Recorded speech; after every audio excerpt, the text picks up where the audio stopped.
inaantay po namin ay yung warrant of arrest ng local court. Respeto po yan sa otoridad. Ayoko po na ako po ay magbibigay ng hayag kaagad sa media. Mas maganda po, pagkatapos po akong maghayag, pagkakuha nila ng investigasyon nila, handa na po akong humarap sa media. For former Supreme Court Associate Justice Antonio Carpio, De La Rosa is already a fugitive from justice. Carpio also insists the crimes against humanity charge against De La Rosa is a crime of universal jurisdiction. Ibig sabihin yan, any country where the person is found who is charged with crime against humanity can be charged there in that country. Any country can acquire jurisdiction over him, or any international body established to punish offenses like crime against humanity can acquire jurisdiction. Automatically yan. That's part of tinatawag natin customary international law. Ang saligang batas natin provides that the Philippines adopts as part of the law of the land general principles of international law, yung customary international law. So kahit na hindi natin inadapt dito by Congress, by law, automatic yan. We are bound by customary international law. And we cannot question the jurisdiction dahil this is a crime with universal jurisdiction. Meanwhile, another former Supreme Court Associate Justice does not believe Senator De La Rosa can already be classified as a fugitive. Adolfo Ascuna says that label can only be determined if the Supreme Court rules the Philippine government is obligated to arrest and surrender De La Rosa to the International Criminal Court. I would not say he's already a fugitive because situation with the ICC is that after we withdrew from the Statute of Rome, our obligation will be governed by transitional provision in the statute, Article 127, Paragraph 2, which says that the withdrawal will not affect or prejudice any matter that under of the court of our cooperation is governed also by our own law that provides that when an international body or tribunal is investigating the matter, the Philippines may, instead of investigating or arresting a person under the statute, may elect to surrender such person to the tribunal pursuant to a treaty. Sa tingin ko, yan po ay applicable, but it says may. It's not must. So it is dependent on our authorities whether or not to surrender Bato. Ascuna also says if the Senate adopts her proposal allowing senators to vote virtually from anywhere, then De La Rosa could still participate in the impeachment trial of Vice President Duterte.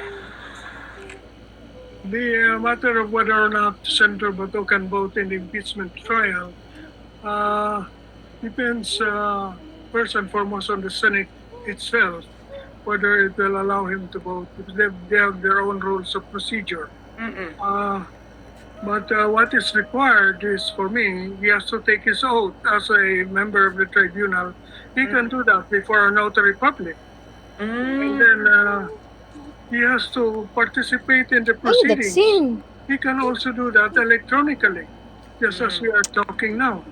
So it is possible, I think, for him to participate and cast his vote, as long as he's not restrained by any, say, restraining order from the Supreme Court. It's part of the rule-making power of the Senate, and if they adopt such a rule, then I believe that it is valid.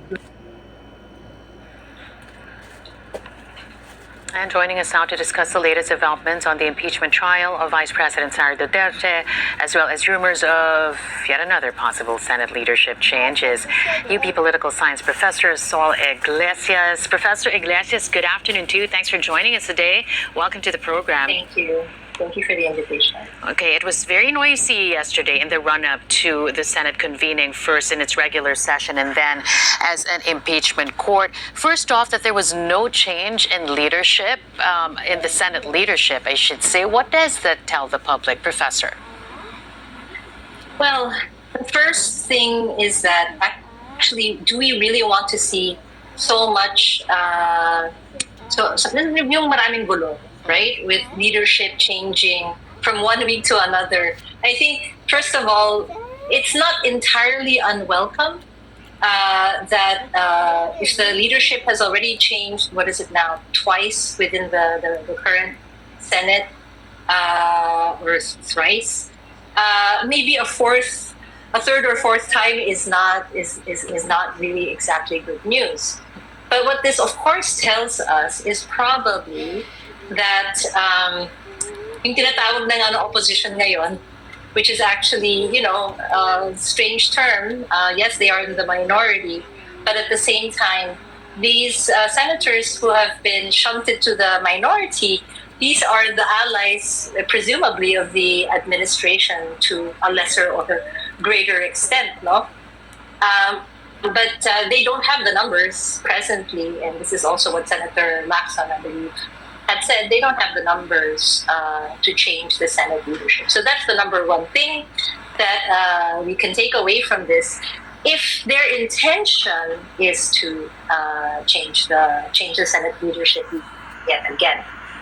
Now, Professor, would you agree then that the non-change that happened yesterday sort of lended itself well to bringing the temperature down? Kasi kung nagkapalitan na naman, makakadagdag pa dun sa mga ingay na nakita natin nung mga nakaraang araw.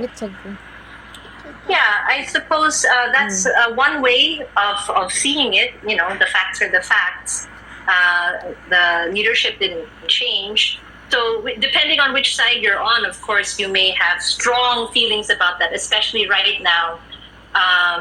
The Senate politics and national politics are just so polarized over several crises. Of course, one is including the second impeachment of Vice President Sara Duterte. So if it brings the temperature down a little bit, pero it's also possible it's brought the temperature down just by a rounding error or statistically insignificant degree, because we're still in the middle of a time probably of flux. But right? Professor, because now, but here's the thing. Because now that the impeachment, now that the Senate has constituted itself as an impeachment court, this is, of course, this is what's at presently at stake. This is what's in contention. Here's the thing, though. I mean, we see what we see, right? And we've heard what we heard. But do you think that if all of these senators, and I mean all, base their actions on principles and on being true to party principles and their vision for the nation, mas magiging klaro ba? Because right now, and I don't know if you agree with me, what we're seeing is personality politics, not really based on principles. Go ahead. I mean, it's principles, not even just of party principles, right? What we want to see is a Senate and a Congress overall, and our political leaders acting on the basis of democratic principles enshrined in the Constitution, right? So the whole idea of why it's the lower house that impeaches, the Senate that holds the trial, and impeachable officials include the highest officials of the executive, right? This is based on a democratic principle of horizontal accountability, checks and balances, right? But then, as you say, if people are acting on the basis of personality, hindi nga personality, personal. Because I was talking about a crisis, right? The crisis is one part Sara Duterte's impeachment. There is another crisis, which is the International Criminal Court and the fact that the Philippines is in this process. The case, the charges have been confirmed. Trial is imminent.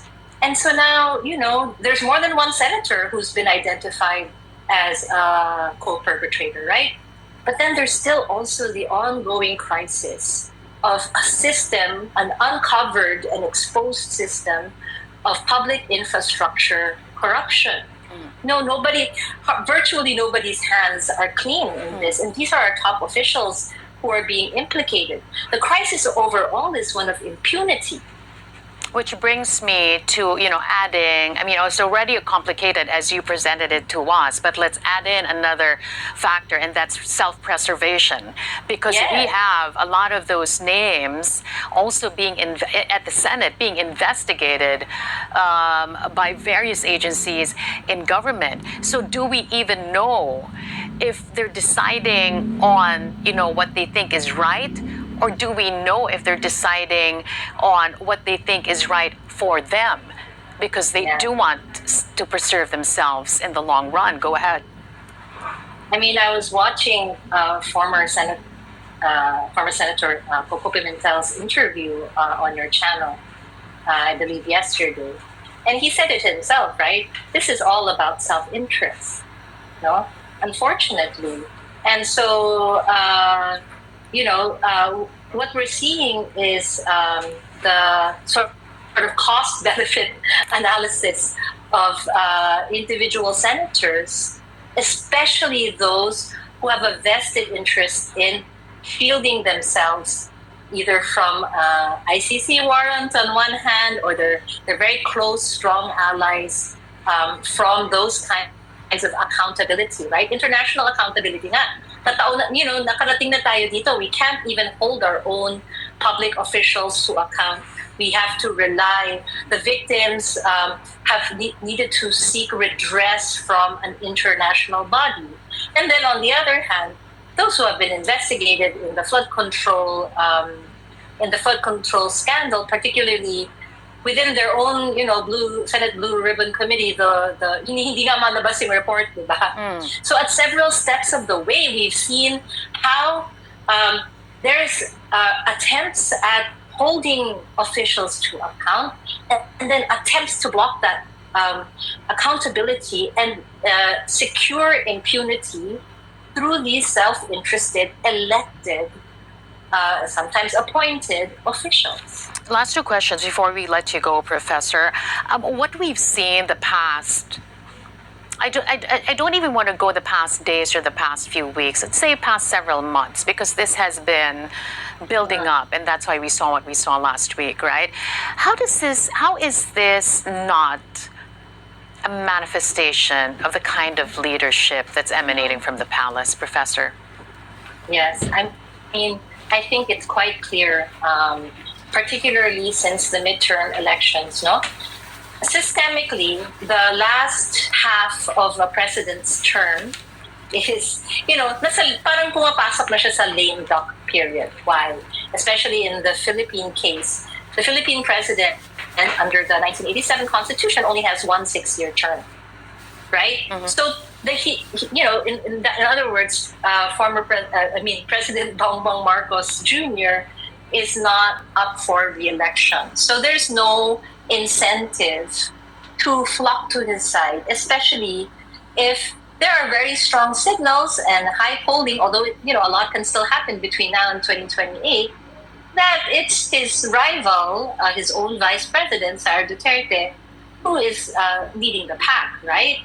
So, in other words, what we've been seeing here is, to some extent, since the arrest of former President Rodrigo Duterte and the somewhat, I don't know if the right term is disastrous results for the Bagong Alianza slate, kasi they were able to put in, almost half. They had half of the 12. They were able to fill in almost half of the 12 seats. But an incumbent in the Philippine system, usually the allies of an incumbent president, malakas pa siya pag midterm, except for one other instance in the past, which was former President Noy Macapagal-Arroyo, who was similarly weak around that time. So yes, what we're definitely seeing is weakness in Malacanang, a difficulty to shepherd. Mukhang Congress is, still going by the way of allies and and other allies who are also looking at the principle of needing to, for instance, impeach Sara Duterte, not just out of political factionalism, right, but also on the merits of the case. Right. But yeah, there is weakness. A final question, Professor Iglesias, before we let you go. How did the president get to, entering the presidency with massive political capital, right? We all saw it. And then to enter the end of his presidency with this. I mean, how did he get from there to here? What went wrong from where you sit, Professor? Well, in a way, what we're seeing is what was averted in 2022. The Marcos and Dutertes at the time formed a unity, right? Uniteam. And now what we're seeing is what could have happened actually if naglaban sila as the main rivals for the presidency in the last presidential election. So, this is exactly a sort of underlying tension from the beginning when Vice President Sara Duterte wanted to be DND chief, for example, all the way to the Quadcom hearings on the drug war, which were the right thing to do. These were accountability mechanisms, right? But then even the ICC arrest of former President Duterte, right? All these accountability mechanisms, the problem is it's not the principle of democracy or even, let's say, human rights protection or even rule of law, right? It's self-interested with what benefits me or my faction better.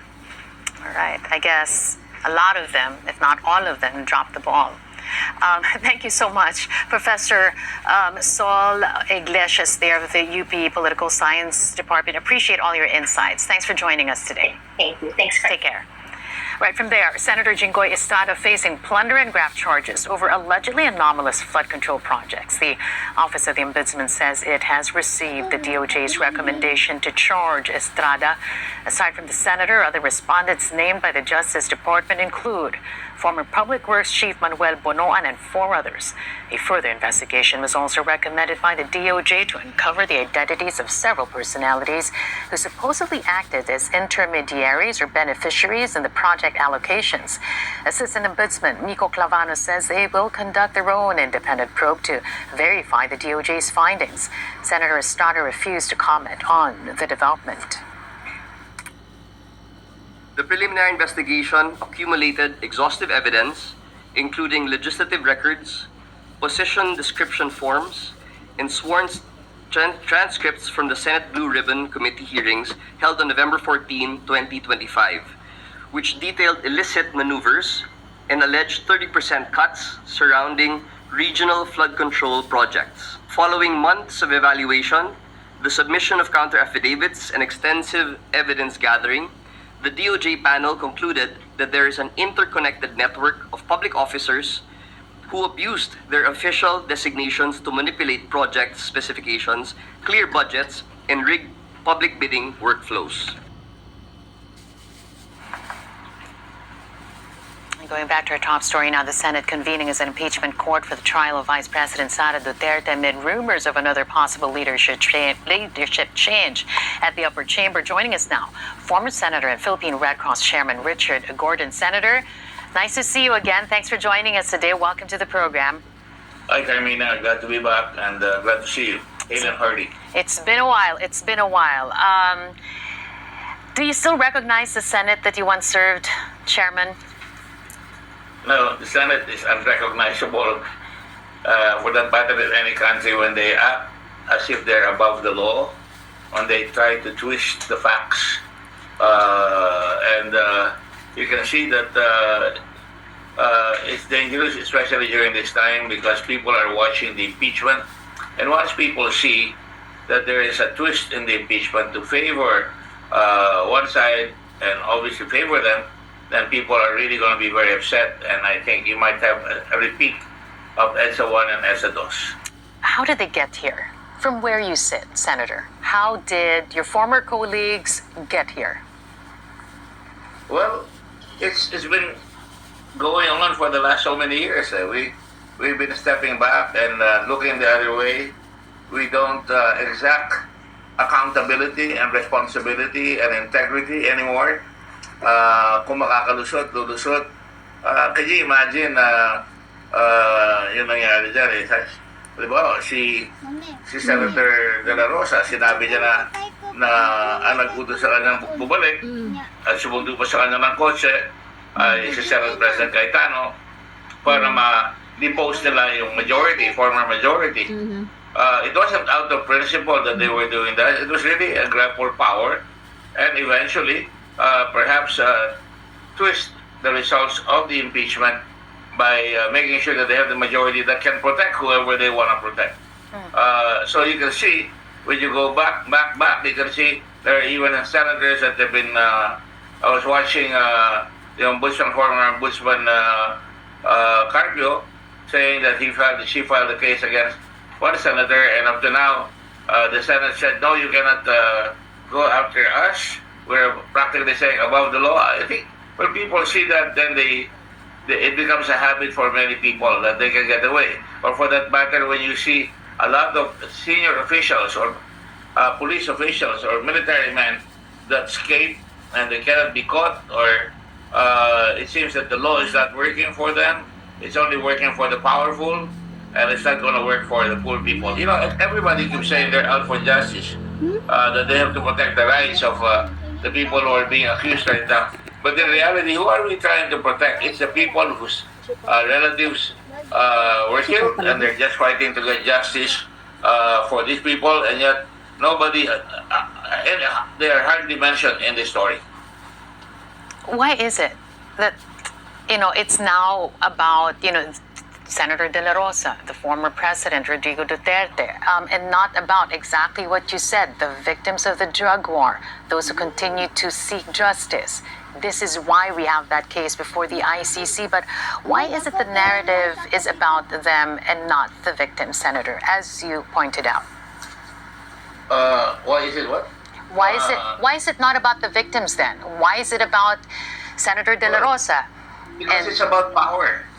It's about protecting the powerful. It's not about protecting the weak. It's not about protecting the people who they will immediately. That's why you should be very careful when you say they're all drug pushers or drug dealers, because people tend to say, oh, dapat patayin na yan. So, wala nang lumalabas sa katarungan, because they forget that kahit ang tao may kasalanan, he is still entitled to the processes of the law for protection. Nasanay na eh. Especially during the time of the previous president, where you can see repeatedly saying, papatayin ko yan. Ako bahala sa inyo. Okay, mag-alala. Ako mananagot. And now, kumukuha sila ng mahalin na abogado para proteksyonan yung kaso niya sa ICC. You see, it just pushes the people back and say, wala tayong magagawa. That's one of the things that I've always disdained in our country, even when I was mayor. I never allow people to say, mahirap yan, hindi natin magagawa yan, masyadong malakas ang kalaban. Even in our politics, maraming pera yan, maraming kakampihan, hindi mo matatalo yan. And it's a really culture of nepotism, of victimization, of complacency. Yan ang nangyari sa atin. And we have to put a stop to this. That's why the impeachment trial must be done very, very well, and people must see na talagang pagka may point na mahuhuli yung mga tao, dapat may ilabas ng gusto at may paliwanag. I'm sorry, I love to say this also. I know in media you have to get the other side, no? Sometimes in media we tend to get the side of one of the people pursuing all these malefactors. And yet sometimes, alam mo na may ginawa yan. Halimbawa, nakita mo, yung vice president natin, nung mayor siya, kitang-kita nang bubugbog siya ng tao. At hindi na nagot. O yung isang kapatid niya, nakitang-kita sa TV, may dalang panaksak at sasaksakin yung isang tao doon sa disco, doon sa club. Wala eh. Parang sinasabi, hindi namin kaya yan. So, it leaves the people helpless, prostrate, wala tayong laban dyan, and it just multiplies and multiplies by itself. Halimbawa, pero mo, isang senador, pumunta lang, sinabi niya, pumunta ako.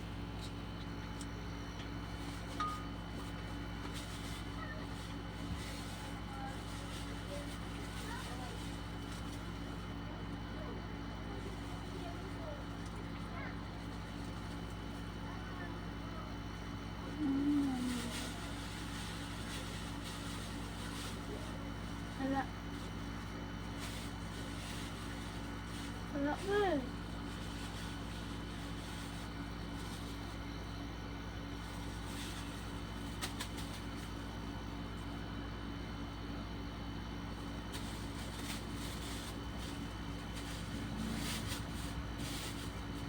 Mami, let's ha. Ako lang nagkahugo. Wag lang.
When you look at St. Vincent Ferrera's vision and the four others that I will share.